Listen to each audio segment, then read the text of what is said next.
So if you've got chronic pain that doesn't seem to want to get better, no matter how many times you stretch it or you get it adjusted, it tends to keep coming back time and time again.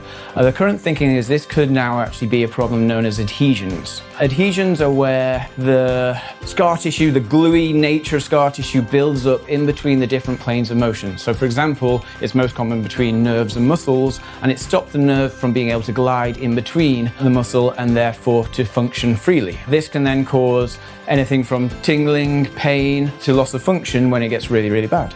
So adhesions aren't a new thing in the body, they've been there forever. What we've lacked previously is a reliable and repeatable format for assessing and then naturally releasing these adhesions without surgery. The latest training that we've been on as the DISC Chiropractors has involved us flying to New York to meet a team called Adhesion Release Methods. They've come up with this precise format for breaking down these adhesions and freeing up that nerve glide between the muscles. And their results have been phenomenal. It really is groundbreaking to see changes in patients who have chronic conditions that we thought we'd got to the peak of their ability, and we're actually managing to smash through that and get even further into a healing range than we ever thought possible.